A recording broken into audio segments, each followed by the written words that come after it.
How are you, everybody? This is Tosha. Peace be still. I am Tosha, and you're tuning into the Supernova Tosha Show podcast, the show that addresses social issues and how it affects our community. And so today we're going to be discussing if people of African descent do we require different diets, and just how is everyone doing based upon everything that's happened in this past week with the elections. I'm just doing a mental check and see how everyone's holding up. I just want to say that no matter what, just keep a positive outlook, and these next 4 years will literally fly by. Try to disconnect a lot from this, anything that's negative, anything that will make you just deter you from goals. Set some new goals for the next few years and discover something new, do some new things and discover something new about yourself. And that way, when all the negativity that we anticipate happens, you're not there. Surround yourself with some wonderful people, friends, family. Get out of the norm. I know when COVID came, a lot of people became really reclusive and shut-ins. And a lot of people are still suffering mentally from that. But I urge you to get out, do something fun, touch a tree, hug a tree, walk on the grass or something, but get out, do a little traveling, whether it's a staycation, and do something, because the next 4 years is going to be tough. It'll be challenging, but you know what? I think challenges gives us character, right? Okay. So today's topic, I am going to be talking about, being of African descent. Do we require a different diet than other people of other ethnicity, races? And the reason why this came about is because in doing some research, finding out that in my family, we may have certain hereditary traits that's causing some bloodborne issues in our family. So it's like, what do you do? Can you help it? Is there anything that you could do? So we're just going to get right into it. Now, as we increasingly embrace diversity in our lives, the unique experiences and needs of different communities have gained attention, even in fields like nutrition. Why, you ask? Well, one question is that has sparked interest is whether people of African descent need distinct dietary practices compared to people of Mediterranean or European, like Caucasian backgrounds. Factors such as genetic predisposition to certain blood disorders like sickle cell disease, hemoglobin C disease, and other hemoglobinopathies suggest that there might indeed be nutritional differences that's absolutely worth considering. But, is a specific diet necessary, or are individual choices and lifestyles the primary influences of health? Well, for those of us of African descent, certain genetic traits can influence dietary needs. Sickle cell disease, for example, is predominantly found in people of African, Mediterranean, and certain South Asian heritages.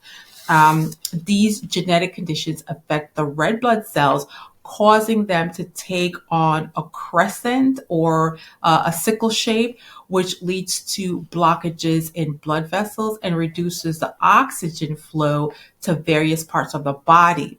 Now, hemoglobin C, that is a related condition, and it's also more common in African and Mediterranean populations.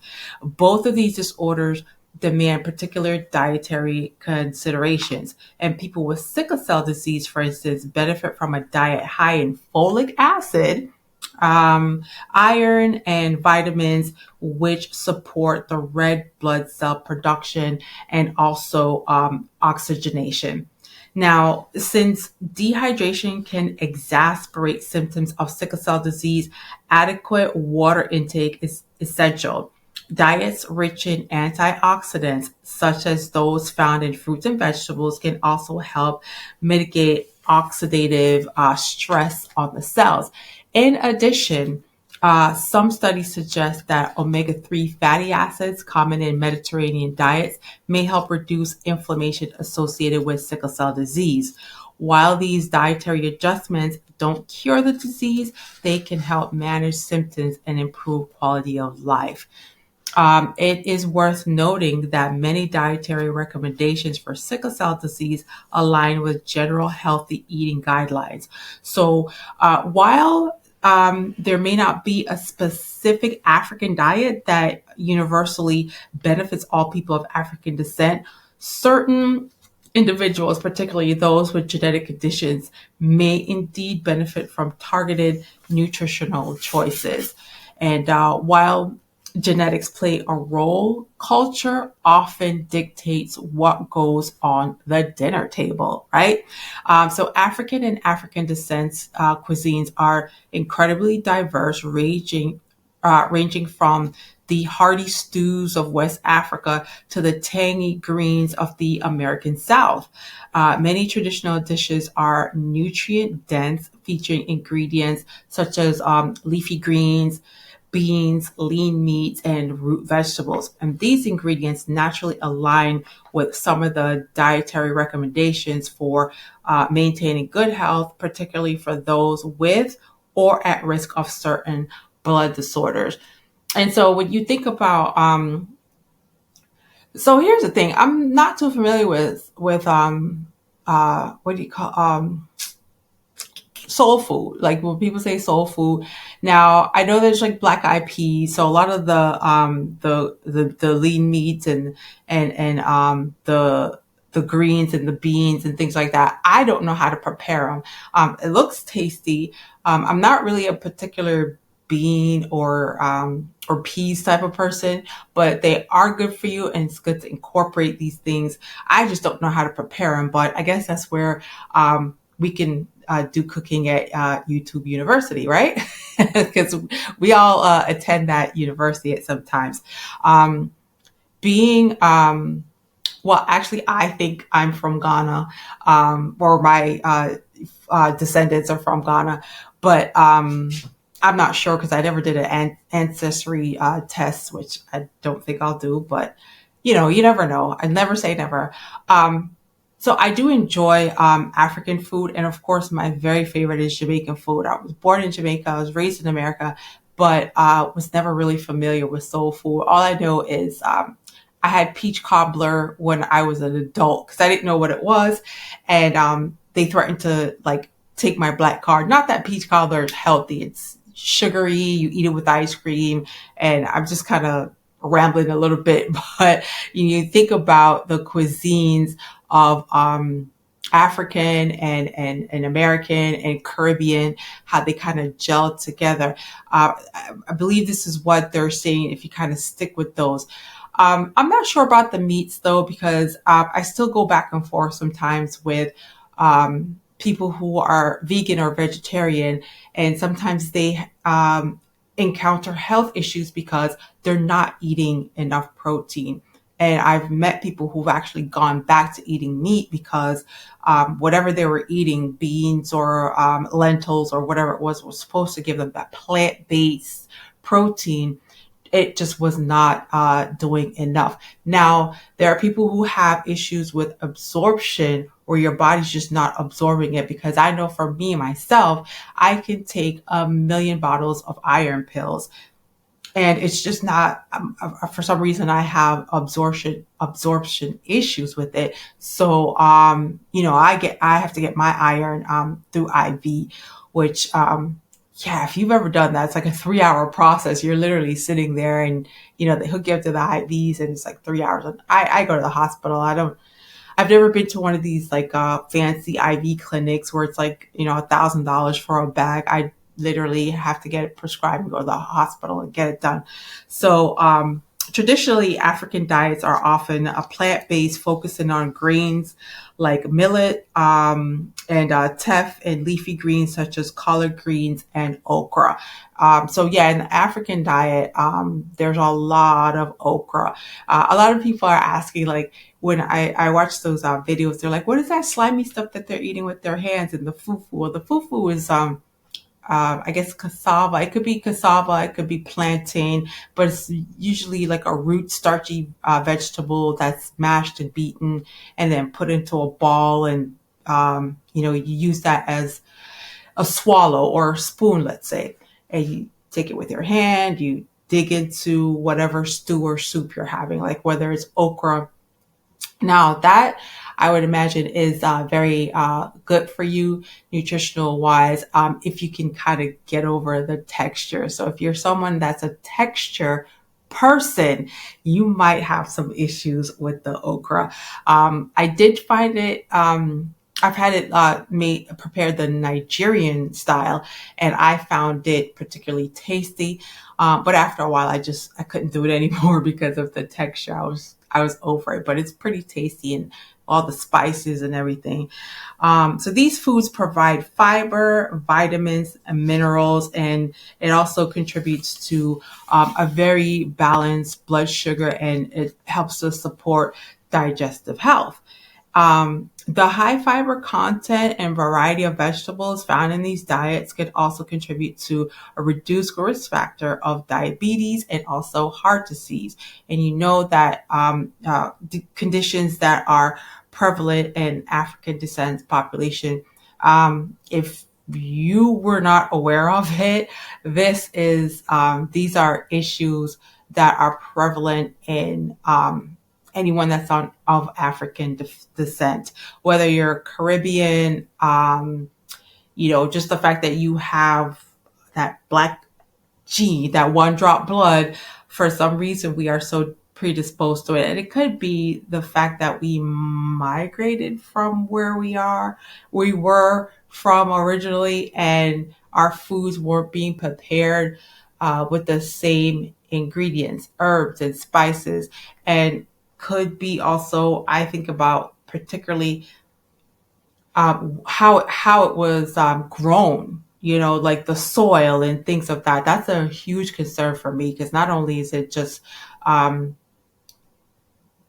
what you eat, but how those things were raised, how it was grown, any pesticides and things of that nature, things that we're just ingesting that our bodies were not made to ingest. And a watermelon that has absolutely no seeds, grapes that have no seeds, just the GMO mass produced foods. And you know it's funny because I when you see a chicken that was raised and killed, like a chicken that didn't have any hormones or fake food or anything, and you actually see that chicken, and you can go somewhere like on these farms and you can choose your chicken, and they'll that farm will kill the chicken and pluck the feathers for you and everything.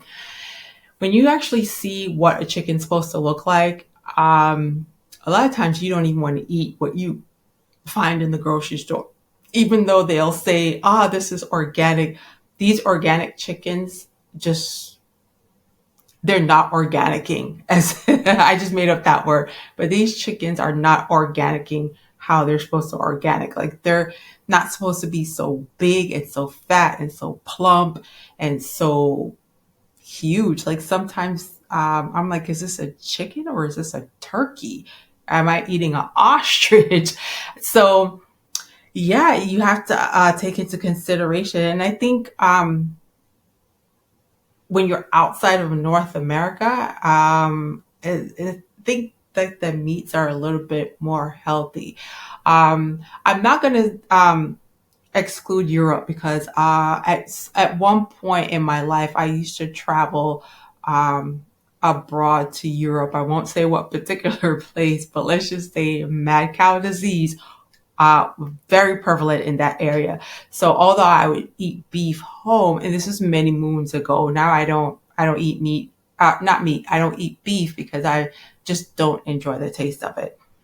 Um, but going overseas, I would not eat any kind of beef product, anything to do with beef, due to the fact that mad cow disease was just so prevalent there. I was absolutely afraid of it. And then I would come back home, and even blood, I couldn't donate blood at one point because of my exposure to mad cow disease. Even though I would say, I didn't eat any beef, they were just like, no, you can't give blood. So there's something there if they're short of blood and they won't even take your blood because of fear of mad cow disease. So at the same time, it's fair to point out that some of the traditional foods come with their unique indulgence. Now, fried plantains, for example, are undeniably delicious, but if every meal includes something fried, it may not be ideal for cardiovascular health. Here lies the balancing act, maintaining cultural identity while embracing healthful variations. And it's not good to have fried food at all, but fried food just tastes good. And then first, like when you have a meal, especially like, you're Caribbean and you're eating something and you have like a nice piece of sweet fried plantain, it just gives your food that extra oomph. Yes. So I am a foodie. I love to eat, and I love plantain, but I try not to have plantain a lot. Although I could eat it with every meal. I could have breakfast plantain with eggs. Lunch, I could have a salad with like plantains at the side. And then I could have dinner with like, whatever my meal is, and just kind of incorporate like 2 to 3 little pieces of plantains to give it that little extra oomph and smackadoodle that you need. Now, Mediterranean diets, with their emphasis on olive oil, whole grains, and seafood, are often lauded as one of the world's healthiest diets. So studies have associated it with reduced risk of heart disease, certain cancers, and chronic illness. The staples of the Mediterranean diets, like tomatoes and olive oil, nuts, and fish, are rich in healthy fats, fiber, and also antioxidants. One thing I have to say that I just wanted to kind of also the Japanese diet. There is something to be said about the Japanese diet, and you notice in the mornings they eat a very, for me, it's a hearty breakfast because they'll make some kind of a fish with some kind of vegetables and some kind of a rice, and I'm like, they tell us not to eat rice, but how are these Japanese people so slim and so svelte, and they're having rice for breakfast? And then they'll have like some kind of, it's like really, really balanced, but I can't get up at 4 o'clock in the morning to steam rice and then have like, seaweed and then some kind of a broth soup. And, first of all, it's a lot of food. And number two, I can't get up that early just to even, start cooking. So hats off to them. And that's why they live long lives, and they do eat a lot of fish. Um, and I know here in America, for some reason, like fish is, a lot of people don't like fish, but fish is, I think it's really good. They talk about mercury, has high levels of mercury and things of that nature, but I prefer seafood over red meat anytime. Now, for people of African descent, adopting elements of the Mediterranean diet could offer some benefits. For instance, olive oil and fatty fish provide omega 3s, which can help with inflammation. And I think salmon. Salmon is one good example. I love salmon, but I only shop at certain places where I can know that it's wild caught salmon. You can tell by the color, and of course they label it. They'll say whether it's our farm raised salmon. I definitely don't eat the farm raised salmon. I want wild caught salmon that was out there and just escaped a bear snatching it up. That once the bear is going to eat it, that's the salmon that I want to eat. The Mediterranean diets focus on fresh fruits and vegetables. It aligns with the need for antioxidants, which are beneficial for managing oxidative stress and blood disorders. But let's not overlook that a West African version of this might swap olive oil for palm oil in moderation, add some extra spices, and feature cassava or yams instead of rice or pasta. Rice and pasta, I know, carbohydrates. Also, yams and cassava, very starchy foods. And if you, so, um, an African yam is not an American yam. So in America, yams are what we refer to as sweet potatoes. Sweet potatoes, what in America you call yams. But in Africa and also in the Caribbean, when we say yam, it's completely something different. It's more like a yuca, if you've ever had yuca. And yuca is cassava. So we do eat that, but we don't call it yuca, we call it cassava. So the Latin countries refer to cassava as yuca as well. And I know here in America, it's referred to as yuca, but all of this is very starchy foods. And remember that starch breaks down into sugars, and you don't want to raise your blood A1C, your sugar level. So you have to be very careful of it. Um, Palm oil, I can tell you. Um, I think I read a little bit about it because I started using palm oil because I thought it was a healthier oil.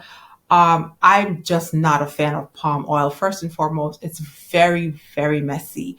I find it very hard to clean. Just a little bit just makes your food too oily and greasy. I just don't like the way it tastes. I'm not a palm oil person, and it makes all your food red. So I know in the Nigerian culture, they do cook with palm oil a lot. And so that's why some of their stews have that red hue to it. And then sometimes they'll say, would you like red sauce with your food? And I'm like, what's giving it that color? What I thought it was some kind of food coloring.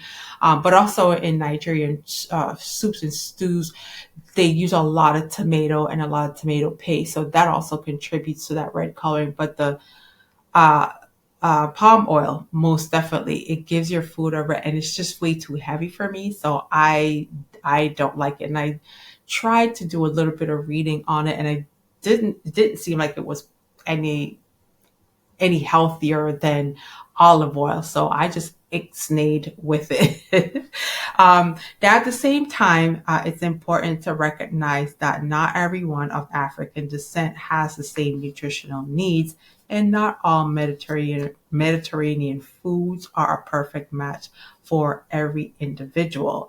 And that is true. You have to take into account for your taste buds, your spice. I can think I can tolerate spice very well. Some people, can really, really tolerate, and some people can't because, ulcers and other issues. And again, the reason why I thought that this was important is because uh, it's finding out the older you are and just finding out all these issues that run within the African um, black race, finding out that we are predisposed to things that other people aren't predisposed to. Um, the more I educate myself, the more I can educate my family. And we're, approaching 40s and 50s and 60s, and realizing that um, we may have some genetic issues going on.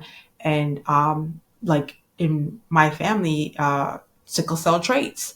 So it's very important that when you are seeking a mate, if you're getting married or if you're having kids, back in the day before you got married, you had to take a blood test.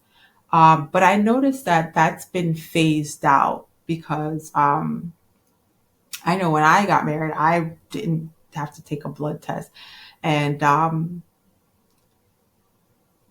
one thing that I remember going to a wedding dress fitting, and was talking to the workers there, and just hearing somebody say that one wedding was called off because the bride found out that the bride to be found out the husband to be was positive with the virus. So of course the whole family was devastated. So that's one thing you also want to I would like to push for anyone that's getting married. Number two, if you're planning on having kids, like I'm old, so there's no kids having any more anywhere.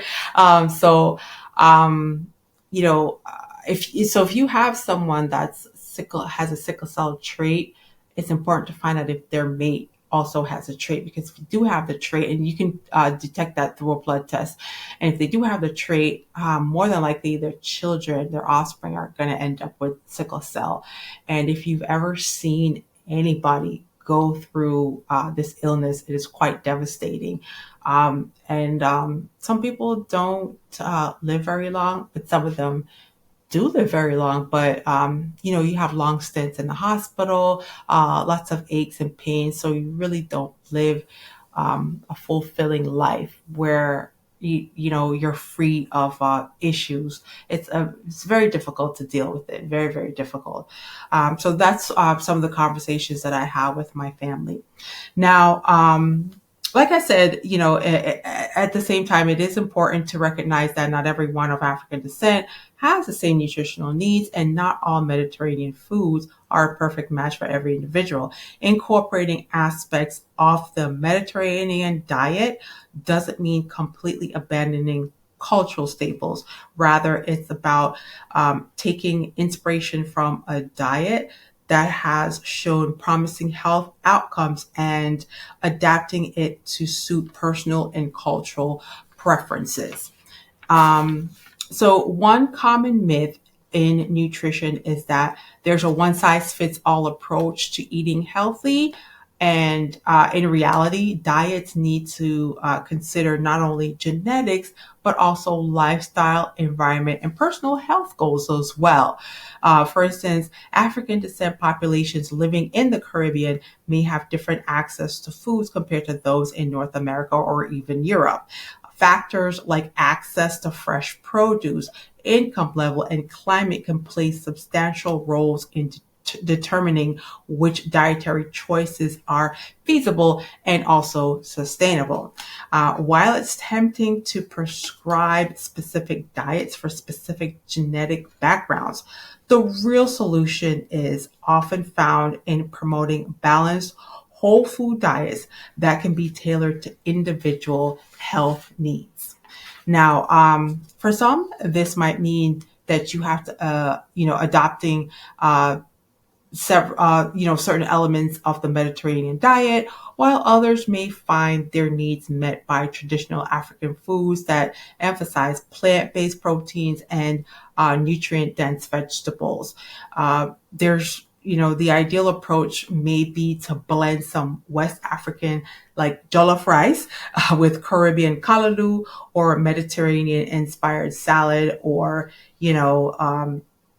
whatever. But just know that the ultimate goal is to enjoy a variety of healthy foods that support well-being. And I don't know if you know what kalaloo is, but it's more like a spinach type texture. I enjoy spinach, but I can tell you with kalaloo, I can eat kalaloo morning, noon, and night. And it's such a great vegetable. It's good. Oh, it helps you to eliminate waste very, very easy. So if you're backed up, and definitely want to have like a nice, good plate of kalaloo. It's soft. It's flavorful. You can season it. It takes on the seasonings, the herbs, and the spices. And it pairs well with everything. You can have that with I don't know, some plantains on the side, and then some avocado. It's Very, very good for you. Good. It's good for iron if you're iron deficient. Really, really good. Um, so yeah, let's see now. Caribbean callaloo definitely. If you've ever been to a Caribbean restaurant and they serve callaloo, definitely order a plate of it. If you're a spinach person, you'll definitely like it. I like to put it even sometimes in my omelet or just scramble it in my eggs with some mushrooms. Very, very good. So after all, remember when you go to grandma's house, when grandma was cooking, and that kept the family healthy for generations and generations and generations, right? So maybe there's wisdom there, and maybe science is just catching up to grandma's wisdom. But anyway, whatever you do, experiment, eat good, and incorporate a lot of fresh vegetables, a lot of fresh fruit. I love to. There's a place that sometimes I would order fruit from because I could get. That was the first time I ever had a mamey, Mamey, a mamey fruit.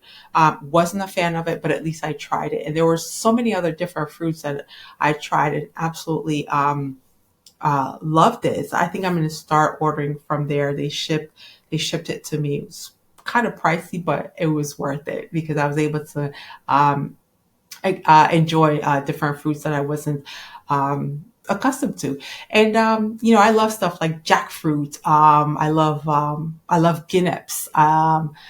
Uh, what else? Rambutan. I love rambutan. I love uh, God, I'm a fruit person. Berries and I'm kind of over grapes and stuff. Watermelon, I absolutely love it. I'll even swallow the seed of a watermelon. I think it's supposed to be healthy for you. So, eat good food, enjoy yourself. Now, listen to me, you loyal people, you wonderful, loyal family of mine.